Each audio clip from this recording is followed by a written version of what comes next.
A mí me contó Alberto Nisman que fue Zanini el que lo llama un día para decirle que deje de investigar a Irán y a Hezbollah y que se dedique a investigar la pista siria, un absurdo total, ¿no? El nombramiento del actual interventor, Sergio Nerfen, no lo conozco, sé lo que se ha publicado en los medios, pero también que por eso mismo no tiene ningún tipo de expertise ni experiencia, o sea, hay que tener mucho cuidado con este tema. ¿Sabe por qué, Daniel? Porque en inteligencia la improvisación mata.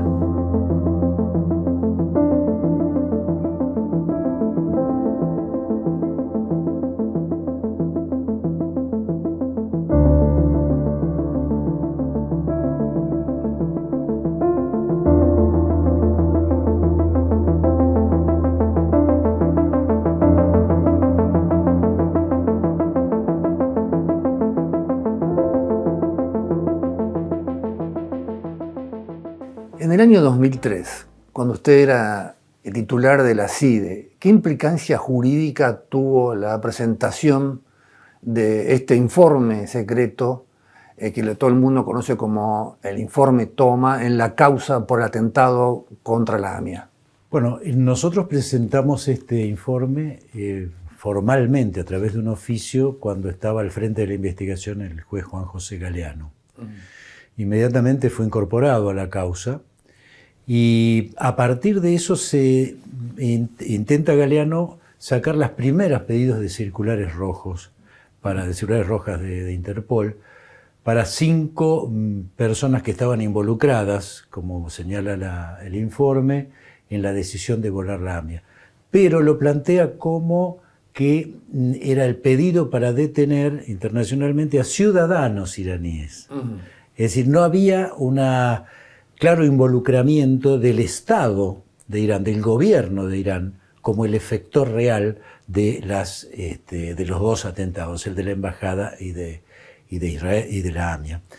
Recién es cuando asume la titularidad del juzgado Canicova Corral que amplía el pedido de circulares rojas y realmente aparece con toda la fuerza judicial lo que ya planteábamos en el informe del 2003, de que Irán es un Estado terrorista y que estuvo involucrado junto con Hezbollah en ambos atentados, cuando la Cámara Federal Penal saca recientemente ese pronunciamiento a cargo de los doctores Maíquez y Barruetaveña. Ahí hay un cambio de calidad desde el punto de vista judicial, porque ya no son ciudadanos iraníes, es un Estado, el de Irán, el que está detrás de estas actividades.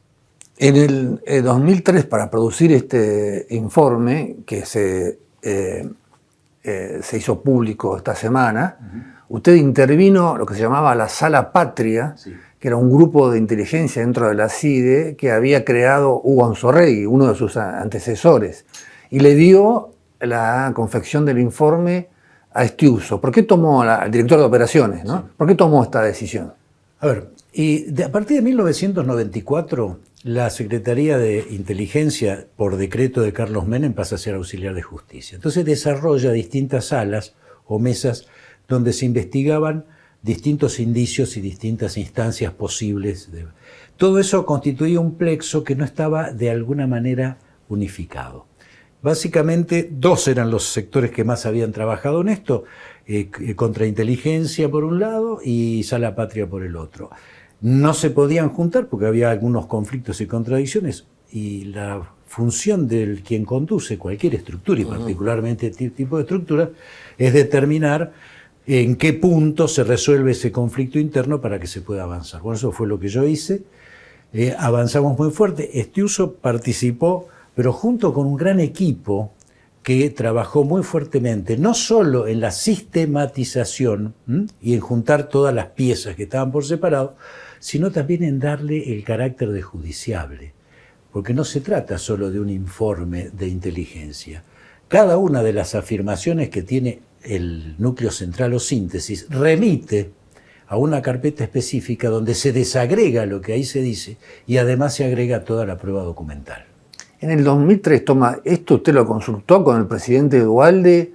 ¿Cómo se llegó a esta decisión porque yo me acuerdo que en el gobierno de Menem había temor de involucrar a Irán porque se decían nos pueden meter otra tercera bomba. ¿Lo consultó Duhalde? Cuando yo asumo en la Secretaría de Inteligencia, le acerco a Eduardo Duhalde, al presidente, un listado de objetivos que yo planteaba como prioritarios. El número 1 era exactamente poner en blanco y negro definitivamente el atentado a la AMIA. Duhalde me dijo, tenés todo mi respaldo para avanzar, lo que sea necesario. Duhalde tenía muy claro que era una deuda que teníamos con la sociedad y realmente tuve absoluto apoyo del presidente en este sentido. Por supuesto, determinamos lo que está en el informe, Irán, Hezbollah, y además con nombre y apellido, es decir, realmente tuvimos la capacidad de poner en evidencia quiénes fueron, cómo se determinó el atentado, sabíamos exactamente qué día incluso se había determinado el atentado y quiénes habían participado. Fue en agosto del 93 en la ciudad santa de Masad, en una reunión del Consejo Supremo Islámico presidido por Ali Jamenei, o sea, la máxima autoridad religiosa, y con la presencia... Un Estado teocrático. Un Estado absolutamente teocrático. Bueno, el poder real en Irán reside en el ayatolá. Khomeini, el que inicia la revolución, Jomenei, el actual. Pero estaba Ali Akbar Rafsanjani, el presidente de Irán, en esa reunión, junto con los ministros que participan de la estructura, que también está perfectamente definida en el informe, en la estructura que ejecuta las acciones terroristas en el exterior, incluido la Fuerza Al-Quds, que es parte de los guardias revolucionarios o Pasdarán. Y esto es muy importante, si me permite, Daniel, porque vincula también a lo que pasó recientemente, porque Irán no ha dejado de operar, al contrario, ha profundizado su accionar en América Latina. El caso del avión venezolano-iraní. ¿Quién era el piloto que venía supuestamente instruyendo en el vuelo de un jumbo a 13 venezolanos? El piloto era un miembro de la Fuerza Al-Quds, elemento central en la determinación y en la operación previa para la voladura de la AMIA. Como esto es, digamos, la conexión internacional del atentado contra la AMIA, ustedes tuvieron que recurrir a fuentes de inteligencia extranjera en la medida que el Estado argentino no puede investigar qué pasa dentro del gobierno de Irán o qué pasa en el Hezbollah. ¿Cómo fue el chequeo de estos datos con la CIA y con el Mossad antes de entregar el informe al juez Galeano? Bueno, lo primero que hicimos fue armar este plexo, porque necesitábamos tener una visión integral y elementos probatorios. No se puede ir a trabajar con un servicio colateral si no se tiene realmente un plexo informativo y de inteligencia y probatorio que lo haga sustentable. Terminado esa primera fase, obviamente nos reunimos con los servicios colaterales de Estados Unidos, de Israel. También estuvimos en Alemania, donde se investiga el testigo C. Se le toma testimonio al testigo C durante una semana, fue un trabajo muy arduo. Estamos hablando de un ex miembro del Servicio de Inteligencia iraní. El testigo C es un miembro de la estructura de inteligencia de Irán que pide asilo en Alemania. Por una interna escapa de Irán. Y fue fundamental también en el esclarecimiento de un atentado de un café en Hamburgo famoso. Mykonos, exactamente. Y bueno, nosotros pudimos interrogarlo y ahí tuvimos una visión muy precisa, los alemanes también lo tenían, de cómo era la estructura de inteligencia y el mecanismo de toma de decisiones. Entonces, con todo ese material fuimos y chequeamos con distintos servicios colaterales y en algunos casos hasta modificamos la visión que algunos de esos servicios tenían respecto de la matriz de funcionamiento de Irán como Estado terrorista. Concretamente, nos pasó, Estados Unidos venía a detener el atentado de las Torres Gemelas. Estados Unidos tenía una visión y muchísima información. 2001, sí, 2 años antes del informe. Claro, 2 años antes. Sí, pero menos 1 año y medio porque... Antes de entregarlo, claro, esto fue antes de entregarlo. ¿Qué tenían ellos? Una información e inteligencia muy precisa, realmente es un servicio de inteligencia de primerísimo nivel, con enorme cantidad de tecnología y de financiamiento, cosa que no teníamos nosotros. Tenía una visión muy clara de lo que era el accionar del terrorismo sunita.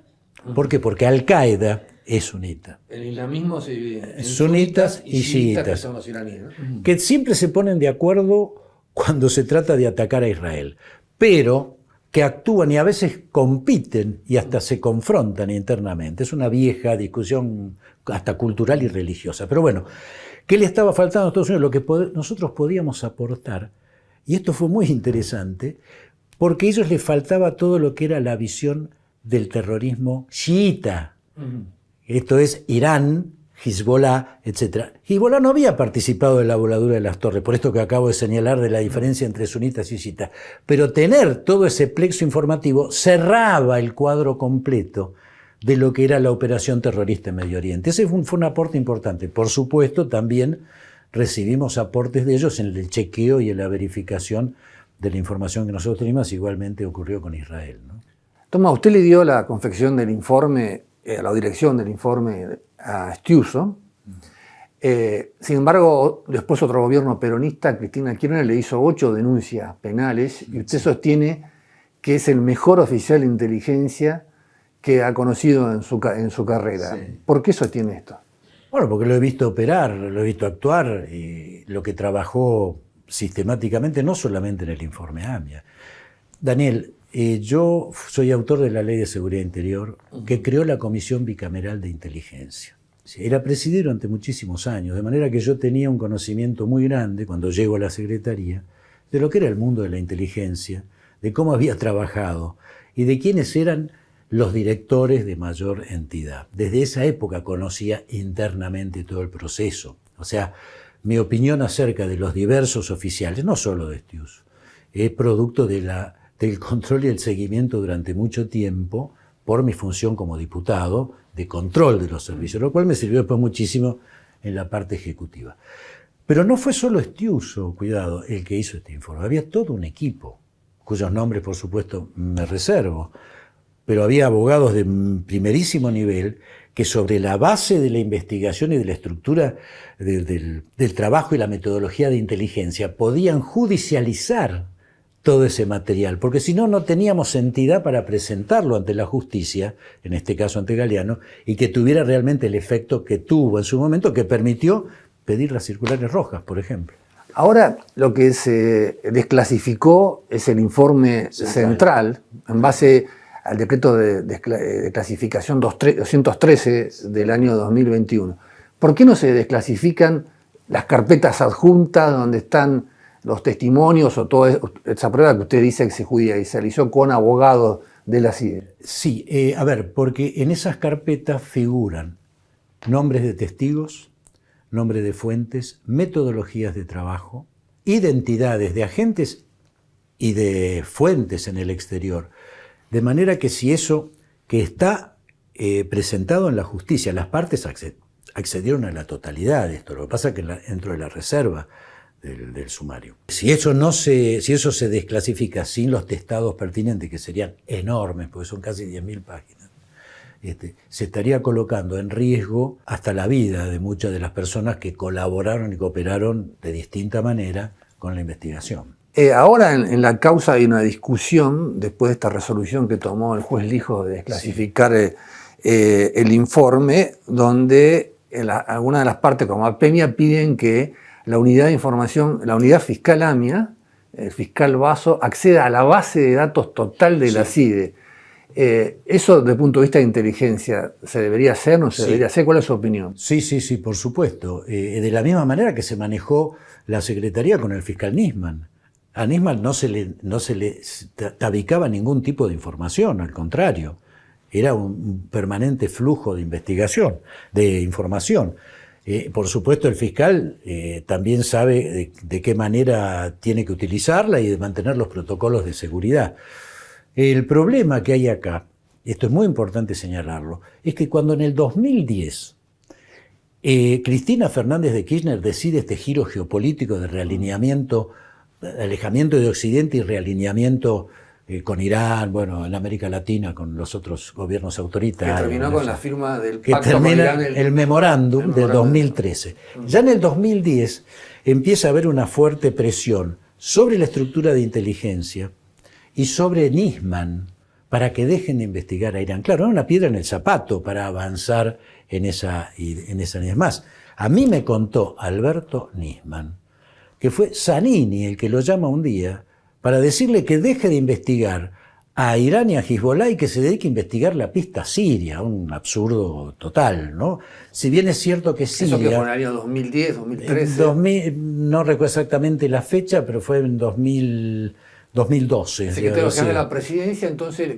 presionaba a un fiscal. Presionaba a un fiscal. Esto me lo cuenta Alberto, lo digo porque me lo dijo de la boca del propio fiscal, ¿no?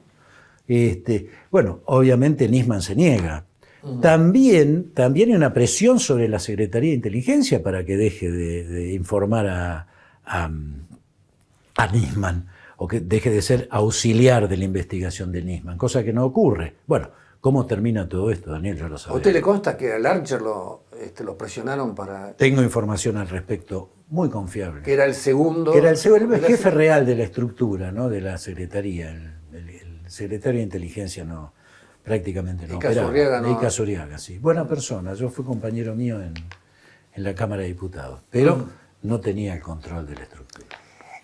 Bueno, Nisman utilizó después el informe de ustedes del año 2013 en sus requerimientos de instrucción y demás. El juez Ercolini y la Cámara Federal determinan que fue asesinado en el año 2015, antes de exponer ante el Congreso sobre la denuncia por encubrimiento contra la expresidenta Cristina Kirchner. ¿Usted cree que la inteligencia de Irán o grupos paralelos de inteligencia del kirchnerismo tuvieron algo que ver con la contaminación de la escena? Con el asesinato. Con el asesinato.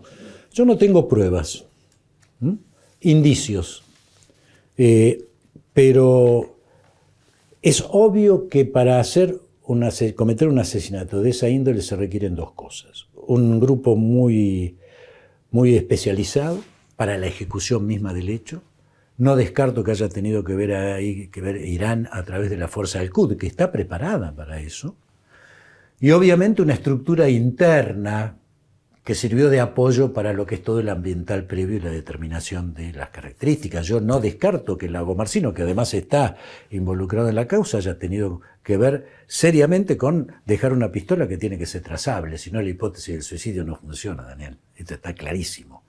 De manera que yo creo que ahí se juntan dos cosas, ¿no? Por un lado, una operación externa, esto insisto es conjetural, pero también por el apoyo de la estructura de espionaje ilegal y paralelo interna que se desarrolla a partir del 2010, cuando la Secretaría de Inteligencia y Nisman pasa a ser una piedra en el zapato porque no son funcionales a ese realineamiento con Irán que, como bien señalaba, termina en el memorándum. Y yo creo que ahí se juntaron dos elementos, pero insisto, si yo tuviera que investigarlo, esta sería mi hipótesis central de cómo ocurrió esto.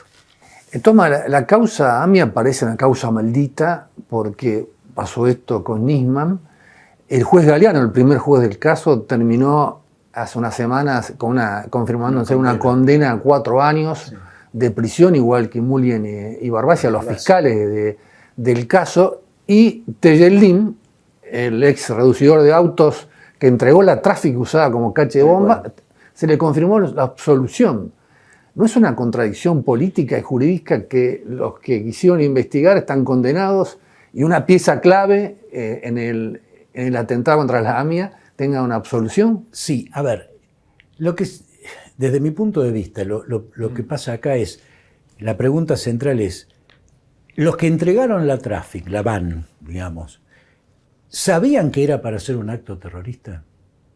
Este es el punto central, donde aparece la responsabilidad objetiva o no. Yo no soy abogado, aclaro.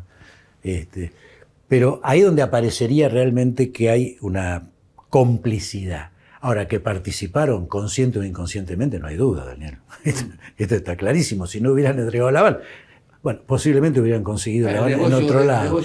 Era un negocio de reducidores, etc.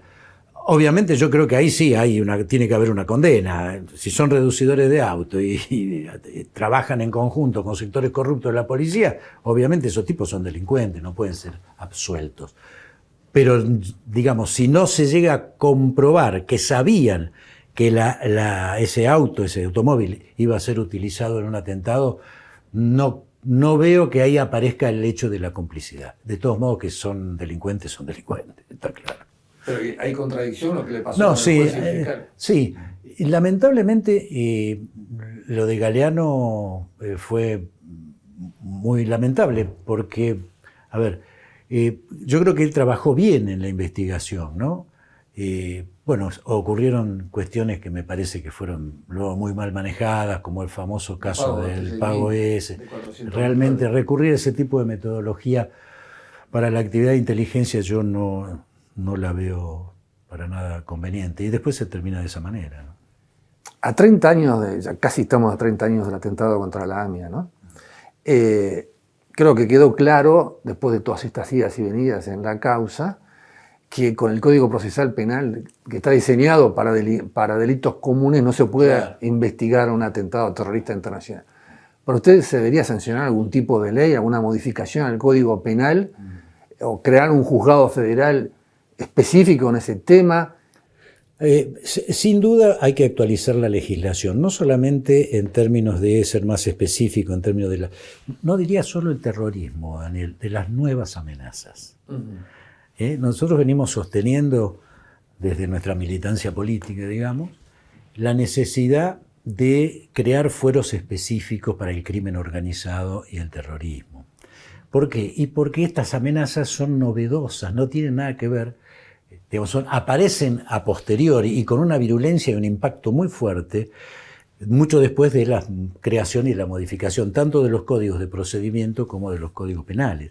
De manera que habría que modificar eso y a su vez crear fueros específicos donde jueces y fiscales tuvieran una capacitación y una preparación específica, porque ese tipo de delitos realmente, además de ser enormemente riesgosos y amenazantes, son novedosos por las metodologías que utilizan y por la enorme capacidad de corrupción que tienen, tanto el narcotráfico como el terrorismo. Hezbollah tiene en la triple frontera una de sus principales fuentes de financiamiento para las operaciones, claro. Y ahí es donde viene, por eso digo que deben ser fueros específicos más amplios, crimen organizado y terrorismo. En la triple frontera se produce un maridaje entre Hezbollah, el PCC y el Comando Vermelho. Los dos grandes grupos narcotraficantes de Brasil, que tienen objetivos comunes, o digamos, intereses comunes y objetivos distintos, pero mutuamente se requieren. Uno les dan a otro cobertura y los otros les dan financiamiento. Entonces hoy narcotráfico, crimen organizado y terrorismo constituyen una simbiosis que para realmente combatirlos, primero se necesita una estructura de inteligencia eficiente y yo lamento que esté absolutamente destruida. ¿Y por qué la culpa a Cristina Camaño, la interventora durante el gobierno de Alberto Fernández? No solamente Cristina Camaño, ella comete uno de los peores crímenes que se pueden cometer en la actividad de inteligencia. Pero el proceso de destrucción la difusión del libro de movimientos, cuando el juez electoral de la provincia de Buenos Aires, Ramos Padilla, le pide determinada información específica por la causa que estaba investigando, que lo involucraba a Mauricio Macri en su momento, creo que era, no recuerdo bien, pero creo que era el problema de Zamora, sí. Sí, pero era por el espionaje de Lara San Juan, ¿no? Bueno, no me acuerdo, por una causa de espionaje paralelo. Y le pide determinada información, que es lo que hace un jefe de inteligencia, me ha pasado a mí. Manda la información en el periodo preciso con los testados correspondientes que no tienen que ver con la causa. Lo que hizo Cristina Camaño, continuando el proceso de destrucción que empieza en el 2014 con la purga, de la que hablamos antes respecto del tema del memorándum con Irán, le manda la totalidad del libro de movimientos de todo ese periodo, sin ningún tipo de testado. Pasó que, por ejemplo, en la persona que teníamos, que la estructura de inteligencia argentina tenía operando en el Líbano, de pronto se conoce su nombre y su apellido. Ese hombre, si no se lo sacaba... Tenía un blanco en la espalda. ¿No? Pero era, para decirlo en el lenguaje futbolero, era boleta. Es decir, ese tipo de cosas. Pero además, al no desclasificar, al no testar, destinos, nombre y apellidos reales de los agentes, fuentes, objetivos y metodologías de trabajo. O sea, puso en superficie la totalidad de una estructura de inteligencia. A partir de ese momento dejó de existir la inteligencia, porque ningún servicio colateral puede confiar en transferir información si el servicio que lo recibe, en este caso el argentino, no es ni siquiera capaz de guardar el secreto sobre sus propios oficiales? Toma, usted fue uno de los candidatos a ocupar la AFI cuando asumió el presidente Javier Milei. Se nombró a Silvestre Sívori, que no tenía experiencia, y con 4 militares retirados alrededor. Observa que hay cierto amateurismo en el gobierno de la Libertad Avanza para manejar el organismo de inteligencia nacional. A ver, en primer lugar, yo nunca tuve ninguna propuesta formal de ir a la AFI. Pichetto, algunos tiraban su nombre. Sí, se manejó muchísimo. Es más, cada vez que aparece una cosa así, siempre me juegan. Pero bueno, es cierto, y probablemente esta sea la causa, lo voy a decir, que cuando, como peronismo republicano, decidimos apoyar en la segunda vuelta a Javier Milei, los equipos que habíamos trabajado en nuestra fundación, Encuentro Federal, nos juntamos con Victoria Villarreal, que era quien estaba a cargo de las áreas de seguridad, defensa, y le acercamos el material que teníamos, pero con una absoluta predisposición, porque el tema de seguridad, defensa e inteligencia no pueden ser producto de cuestiones partidistas, tienen que ser políticas de Estado, porque tienen que tener continuidad. Con ese criterio, y no con ninguna especulación, es que tratamos de aportar esto. Yo creo que por ahí aparecía entonces ese rumor, esa intención, pero nunca hubo ninguna propuesta formal. Con respecto a la segunda parte de su pregunta, no hay que ser demasiado especulativo, solamente con ver lo que pasó en estos 6 primeros meses en el área de inteligencia, queda claro que no solo hay amateurismo, hay, diría yo, una absoluta falta de seriedad en el manejo. 6 meses ponen de jefe a un abogado administrativista, no lo conozco personalmente, por lo tanto me merece el mayor de los respetos, pero desde el punto de vista formal de lo que es manejar una estructura compleja y además destruida, como se recibe, con todas capas geológicas que dejó el kirchnerismo en el medio, claro, que hay que saber manejarlo, en 6 meses terminan echándolo junto con quien lo puso, que era el jefe de gabinete, nada menos. Bueno, ya es un dato de que bueno, este tema no funcionó. El nombramiento del actual interventor, Sergio Nerfen, no lo conozco, sé lo que se ha publicado en los medios, pero también que por eso mismo no tiene ningún tipo de expertise ni experiencia. O sea, me parece que se estaría repitiendo, ojalá me equivoque, lo mismo que pasó en estos 6 meses. Pero y termino con esto que es muy importante. Hay que tener mucho cuidado con este tema. ¿Sabe por qué, Daniel? Porque en inteligencia la improvisación mata. Ya lo vivimos en 2 atentados. Es cierta la información que está dando vuelta que Nehamkins, uno de los colaboradores de Estiuso, estaría tratando de ayudar a esta nueva gestión frente... Lo he leído, no me consta en absoluto. Lo que sí me preocupa, Daniel, es que ha habido filtraciones, y no culpa de esto al periodismo, al contrario, digo, hubo filtraciones que con todo profesionalismo el periodismo las toma, de supuestos nombramientos de oficiales dentro de la estructura de inteligencia. En ese artículo que hago referencia aparece el nombre de una persona que conozco, además, porque fue un oficial de inteligencia que trabajó conmigo. Un tipo muy valioso, realmente Pero el hecho de que trascienda, ya dice, empezamos mal. Porque cuando aparecen los nombres de los supuestos responsables de áreas, cualquier servicio externo se preocupa por lo mismo que decíamos con respecto a lo que hizo Cristina Camaño. Es decir, si no son capaces de resguardar la identidad de sus propios oficiales, es un servicio poco confiable. La última pregunta es más sobre su carrera. ¿A usted lo formaron los jesuitas? Sí. ¿Cómo fue eso? Porque estuvo en El Salvador. No, yo estudio filosofía y teología. Yo ingreso al Colegio Máximo de San Miguel en el año 1969. El Colegio Máximo de San Miguel es el seminario mayor de los jesuitas. La carrera para ordenarse eran 8 años, 4 de filosofía y 4 de teología. ¿Usted quería ser sacerdote en esa época? Bueno, de alguna manera el ingreso... En esa época la iglesia se abre a los laicos, de manera que no necesariamente uno tenía que asumir como seminarista para ingresar, pero teníamos exactamente el mismo tratamiento que un seminarista y finalmente, si se decidía, terminábamos integrándonos como sacerdote, ¿no? Yo hice 4 años de la carrera, más un año más, el profesorado, la licencia, etc. Y dejo la carrera, digamos, sacerdotal y comienzo a militar políticamente en el peronismo. ¿En Guardia de Hierro? No, en lo que era en aquel momento el Comando Tecnológico Peronista, que era Julián, era un grupo de militares y de jesuitas que nos juntamos. Estaba Carlos Grosso, era uno de los jesuitas. Había muchos más que veníamos del ¿Y Salvador. Bergoglio no fue profesor suyo? No, Bergoglio fue compañero. ¿Cómo compañero? Todo el mundo se asombra, no. Cuando yo ingreso a primer año de filosofía, Jorge... Filosofía en la universidad. En el Colegio Máximo de San Miguel. Colegio, porque ahí la carrera eran 8 años, 4 de filosofía y 4 de... Independientemente que además El Salvador tenía acá en Capital, esto era en San Miguel, la carrera de filosofía. Claro. Pero esto era dentro de la compañía específicamente, aunque el título lo daba El Salvador, porque en aquel momento El Salvador lo controlaba la Compañía de Jesús.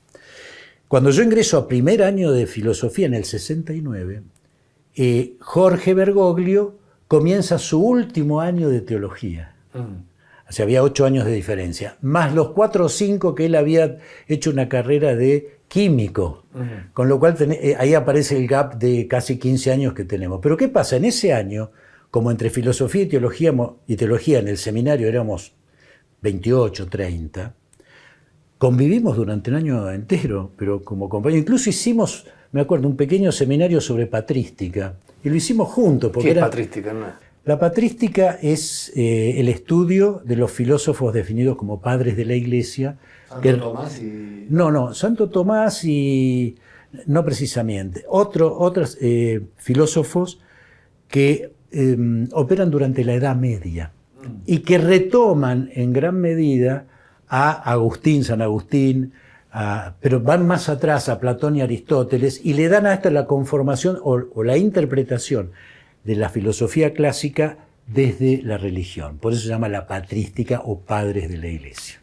Bueno, muchas gracias por la entrevista, Tomás. Gracias.